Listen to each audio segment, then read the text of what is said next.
Hello, October 2024. Still here on Mother Earth, still watching the planets as they appear to travel around us. Watching Pluto. We've been keeping an eye on Pluto for several years as it's getting closer and closer to Aquarius and leaving behind Capricorn.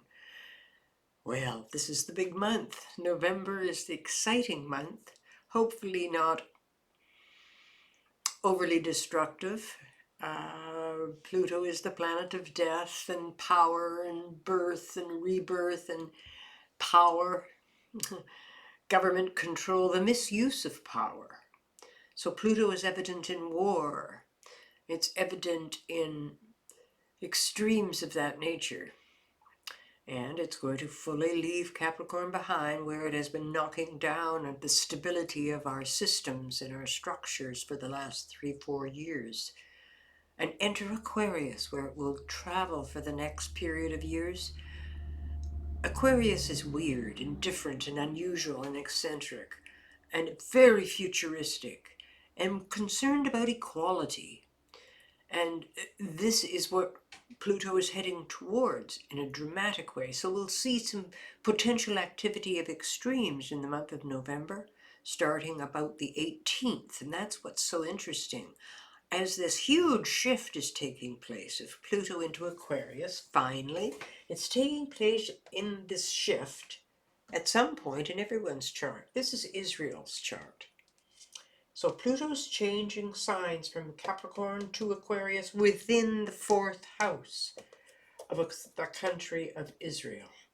The fourth house is the land, the home, the homeland. It's the base. And Pluto is more or less transitioning in an explosive, dramatic way, starting actually several years ago, but really it's been increasing this last year, this powerful energy, and it's November 20th, 21st, it finally moves into Aquarius within that fourth house. Where does it take place in your chart?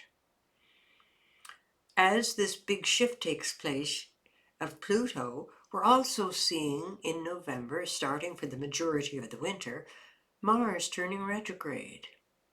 Mercury also turns retrograde in November. With both of them retrograde at the same time, it may be very challenging for us. Keep a sense of humor, be patient, because this is going to be required. When Mars is retrograde, which is once every 2 years, war and aggression are usually predominant.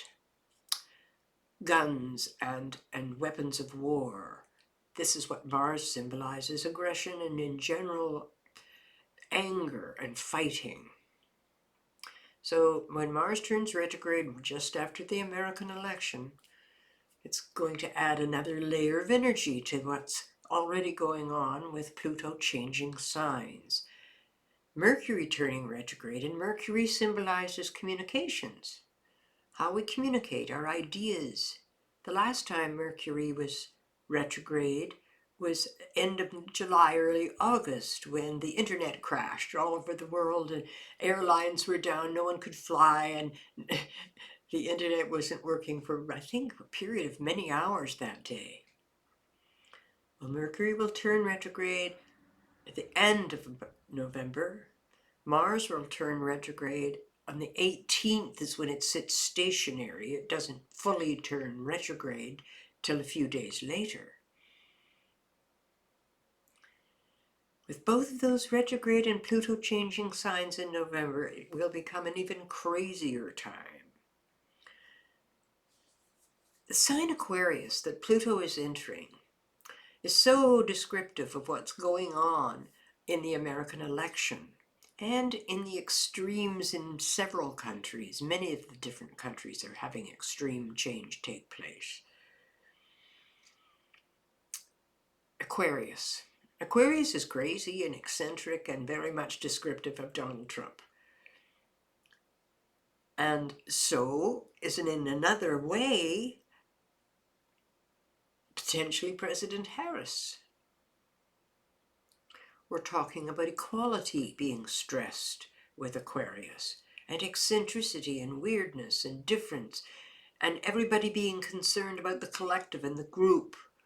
So equality and women's rights are certainly part of the Aquarian energy. But so are the extremes possible with Donald Trump. So whoever is president, this is going to change circumstances in a big way around the world, because there are two major wars going on, and the US has a huge influence on both of them in terms of what they supply in the way of weaponry and in the way of defense systems when it comes to Israel. Israel has some concerns with this energy shifting. Pluto changing signs in the fourth house, their home, but Mars, this Mars retrograde energy, Mars is turning retrograde in the sign Leo on the 18th. Now, Harris, her Mars is in Leo. Trump, his Mars at birth was in Leo. And the world is going to be experiencing Mars in Leo turning retrograde on the 18th of November. 4 degrees of Leo is where it stops retrograde, the planet Mars. And it sits stationary at 4 degrees, 5 degrees of Leo for many, many days. And it will sit at 4 degrees, which happens in the Israeli chart to be where their moon was at birth. The moon sat at 4 degrees of Leo in the Israeli chart at birth. So Mars will stop, transiting Mars will stop right on the moon in the Israeli chart, just as Pluto is changing signs for the world and in their fourth house. Mercury will change signs in Sagittarius in their third house. This is the house of their neighbors. So challenging circumstances surrounding communicating with neighbors will be suggested in the Israeli chart. But this Mars on the moon is worrisome. The moon symbolizes the people, the population of the country, their homes, and the moon is the homeland. And Mars will sit right on that moon for many days, starting at the 18th of November. Something else for you to observe with me. As we watch Pluto change signs, we'll also see Mars turn retrograde and sit on the moon in the chart of the country of Israel. And by then we'll have a new president. So how this is dealt with will be very different than what we have seen to date. Change is the name of the game, and some very crazy, strange, changing times for all of us. But out of it, of course, comes a new start and a new way of living. And as Pluto moves into Aquarius, it's important that we all collectively put serious thought into what we want for our future in terms of the structures of society and how we live with each other. Change is coming, absolutely, and it starts in a dramatic way November 18th and continues all winter. Mars will be retrograde until the end of February. It will sit stationary at 17 degrees of Cancer for the last, 2 weeks at least, at the end of February, early March. And some resolution of these wars may be starting to take place there after a rough winter. Take care. Observe these big changes coming for us with me and be patient.